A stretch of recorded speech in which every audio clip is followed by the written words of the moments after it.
Bismillahirrahmanirrahim. Assalamualaikum warahmatullahi wabarakatuh. Rekan-rekan, selamat malam kembali di kanal Yan Sukmawan. Pada seri tutorial R dan R Studio kali ini, kita akan coba membahas tentang cara melakukan analisis data percobaan faktor tunggal dalam rancangan acak kelompok atau RAK. Oke, kita coba lihat data yang akan kita analisis. Di sini ada data percobaan pengaruh konsentrasi ZPT-NAA pada pertumbuhan stek vanili. Baik, kita punya tabel ya. Ini adalah tabel rata ya, tabel rata-rata dari pengamatan jumlah daun 4 bulan setelah perlakuan. Jadi percobaan faktor tunggal ini memiliki 5 taraf perlakuan, yaitu R0 atau kontrol, R1 NAA 100 ppm, R2 NAA 200 ppm, R3 NAA 300 ppm, dan R4 NAA 400 ppm. Jadi ada 5 taraf perlakuan konsentrasi ZPT-NAA yang diberikan atau diaplikasikan kepada stek vanili. Kemudian terdapat 5 kelompok ya, mulai dari kelompok 1 sampai kelompok 5. Kemudian berikutnya secara manual menggunakan Excel telah dilakukan analisis ragam atau sidik ragam. Ini ada hasilnya. Nanti coba kita bandingkan hasil ini dengan analisis data menggunakan RStudio. Oke, seperti biasa pertama-tama kita harus menyusun data rata ini agar bisa lebih mudah diimport ke RStudio. Kita punya perlakuan ya. Kita punya perlakuan, kita beri nama dengan konsentrasi saja ya. Kita beri nama dengan konsentrasi, atau boleh juga diberi nama dengan perlakuan ya, silakan terserah. Kemudian kita punya kelompok ya. Karena ini adalah rancangan acak kelompok, kita punya kelompok. Kemudian kita punya respons berupa jumlah daun. Jumlah daun saya singkat dengan daun ya. Baik. Kemudian kita akan memasukkan taraf konsentrasinya. Ini 0 ppm, 100 ppm, 200 ppm, 300 ppm, dan 400 ppm. Ini untuk kelompok 1.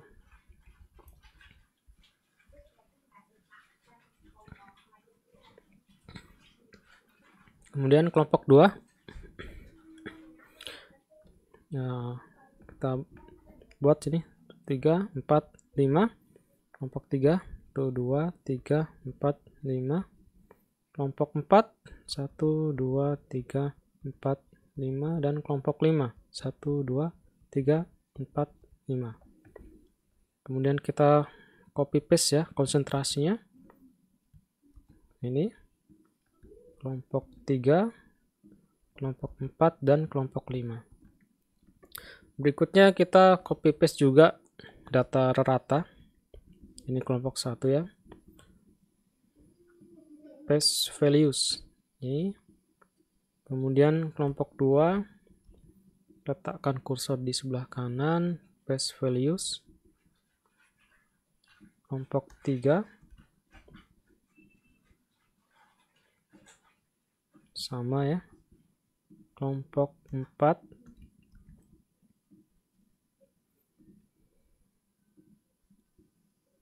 dan kelompok 5.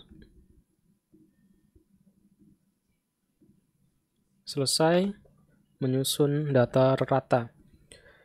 Jangan lupa disimpan ya. Kita simpan dulu. Berikutnya kita menuju RStudio.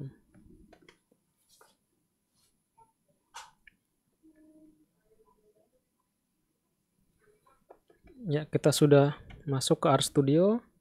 Kita akan mengimport dataset ya. Sebelumnya kita coba cek dulu alamat selnya. Mulai dari M4 sampai O29. M4 sampai O29 ini yang akan kita import. Import data from Excel. Kita cari lokasi filenya. Nah, ini ya. ZPT Auction 1 faktor DMRT. Open. Halaman 2 ya. M4 sampai O29. Kita klik di kolom yang kosong. Ini datanya. Kemudian kita klik import. Oke, datanya sudah muncul. Langkah pertama, sebelum kita melakukan analisis data, kita cek dulu struktur dari data. Oh ya, sebelumnya maaf ya, saya singkat dulu ya nama filenya ini supaya lebih ringkas. Boleh tidak disingkat, boleh juga disingkat.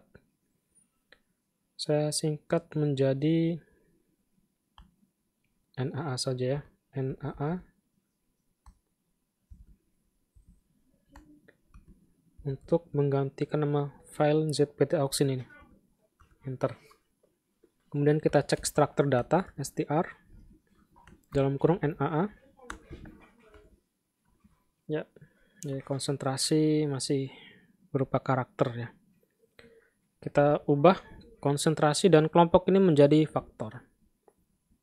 Ya, NAA, simbol dolar, konsentrasi,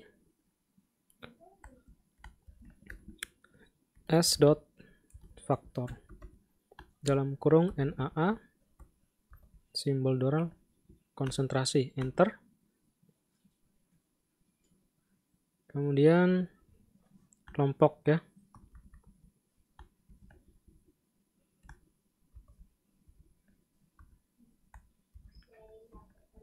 S.faktor, NAA, simbol dolar, kelompok. Ya. Sudah. Cek lagi struktur dari data. Ya, sudah berubah menjadi faktor ya, konsentrasi dan kelompok ini. Oke, berikutnya kita bisa lakukan perintah untuk menampilkan model ya.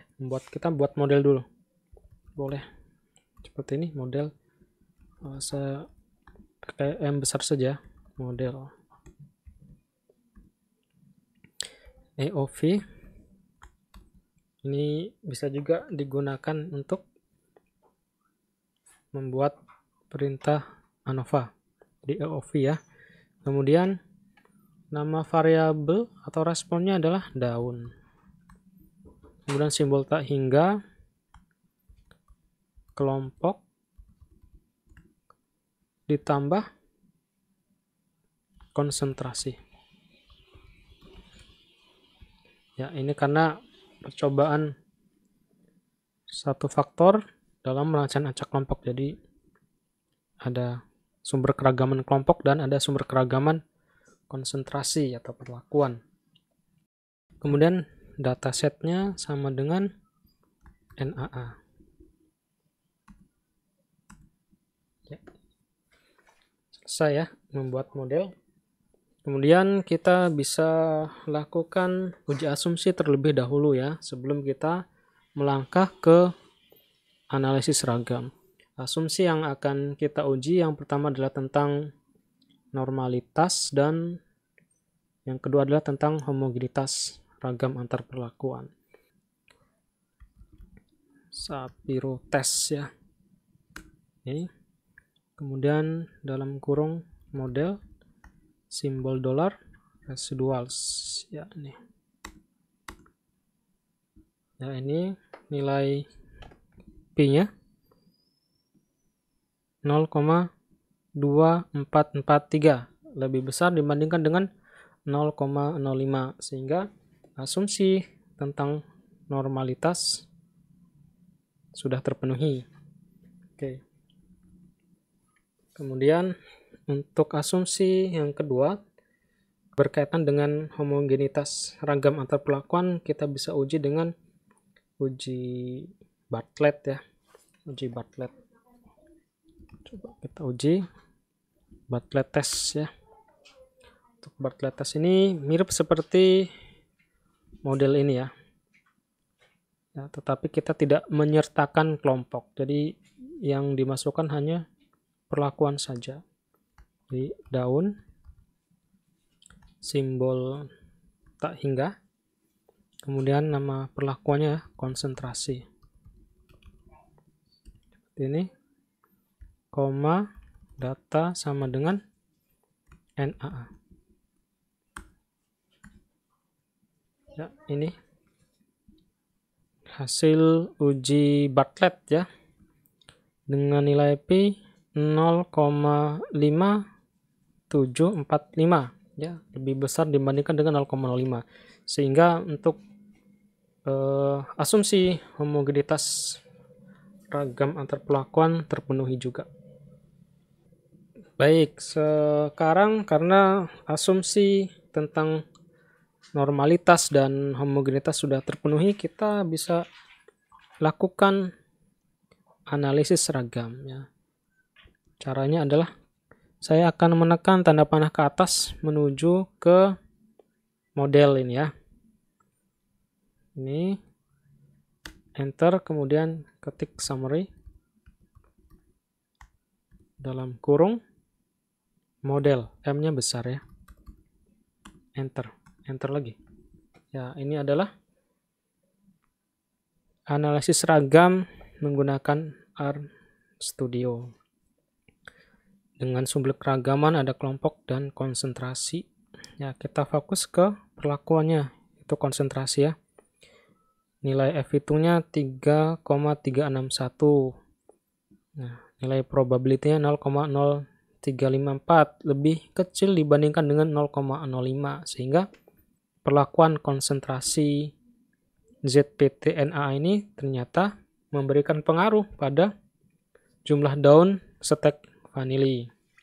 Kita coba bandingkan ya perhitungan dengan RStudio ini. Kita bandingkan dengan perhitungan yang sudah dilakukan dengan Excel. Saya coba perkecil ya tampilannya.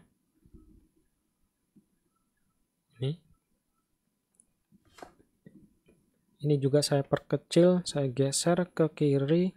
Kita bandingkan side by side ya. Kanan dan kiri. Ya, kecil saja seperti ini. Ini dia, saya geser.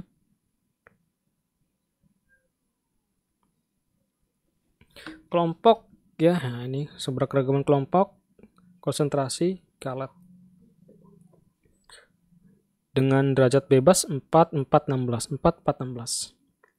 Ya, jumlah kuadrat atau JK atau sum square ya. 1,274, 1,27, 4,11, 4,10. 106 ya, 4,886, 4,89, ini pembulatan ya, tidak ada masalah sampai sini.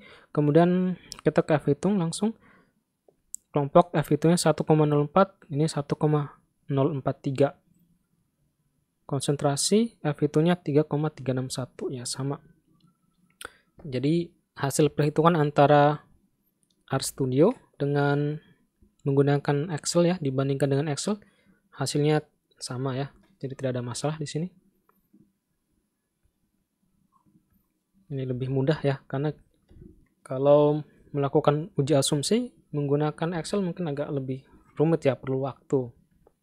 Nah, dengan RStudio ini bisa dilakukan hanya dengan 2 baris atau 1 baris perintah ya, selesai. Oke, kemudian kita akan lanjutkan analisis data kita dengan uji lanjut ya. Nah, uji lanjut yang akan kita lakukan adalah uji lanjut DMRT atau Duncan Multiple Rank Test ya, dalam bahasa Indonesia disebut juga dengan uji jarak berganda Duncan, atau ada juga yang menyebut ya dengan nama singkat ya, uji Duncan ya. Jadi uji Duncan ini merupakan salah satu uji lanjut untuk pemisahan nilai tengah antar perlakuan ya.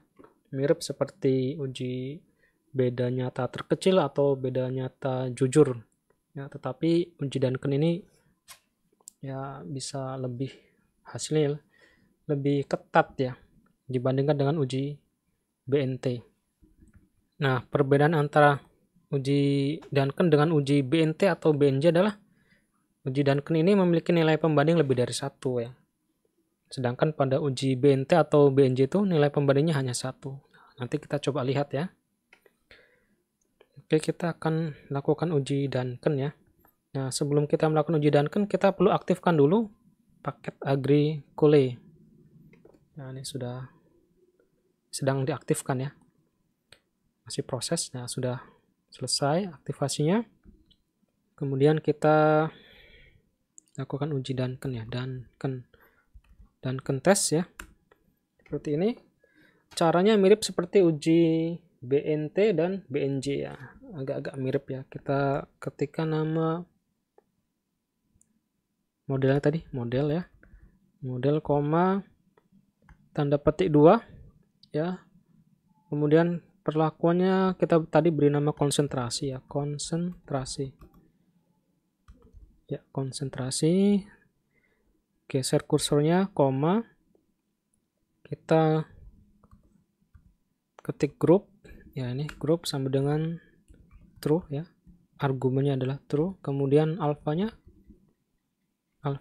kita tentukan 0,05 ya, 0.05. Koma, kemudian console juga argumennya true. Enter.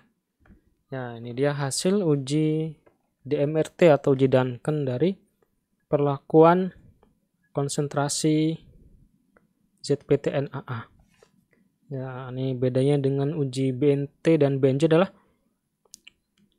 rank kritisnya ya, atau critical ranknya tidak lebih dari 1. Jadi kita punya 4 nilai pembanding ya pada uji Duncan ini. Ini perlakuannya ya. Sudah diurutkan dari yang tertinggi sampai yang terendah secara otomatis ya. Jadi nanti kita perlu urutkan lagi ya, mulai dari 0 ppm sampai 400 ppm. Ya, taraf perlakuan ZPT-NAA yang memberikan pengaruh tertinggi adalah pada konsentrasi 200 ppm ya, dengan notasi A. Kemudian yang paling rendah adalah jumlah daunnya 3,56 ya.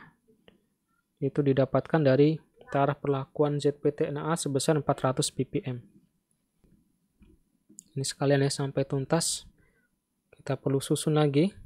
Kita buat tabelnya ya.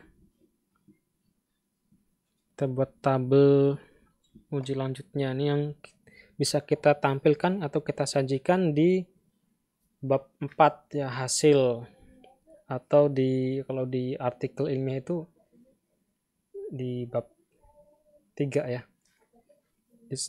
Ini tadi ZPT konsentrasi ya, konsentrasi ZPT NAA. Saya perlebar sedikit. Kemudian sebelah kanannya adalah jumlah daun.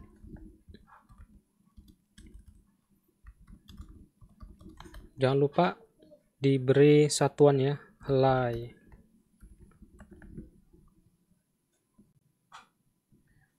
Konsentrasinya mulai dari 0 ppm ya. Saya copy paste saja dari sini. Kemudian nilai ratanya 0 ppm itu nih ya 3,96. 100 ppm 3,60. 200 ppm 4,68, ini yang paling tinggi. 300 ppm 4,08 dan 400 ppm itu 3,56 helai. Kemudian notasinya di samping kanan ya. 0 ppm itu notasinya AB, 100 ppm itu notasinya ini ya, jangan sampai keliru ya, notasinya B. Jadi kita susun ulang, kita urutkan dari 0 ppm sampai 400 ppm. 200 ppm itu notasinya A, ini yang paling tinggi A. Ini tadi otomatis ya, A spasi, enter. 300 ppm AB dan 400 ppm B. Seperti ini. Dan kita bisa beri garis ini.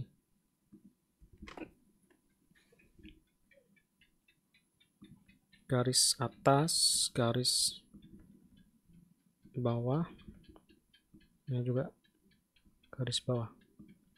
Ya, ini kita bisa perkecil ya.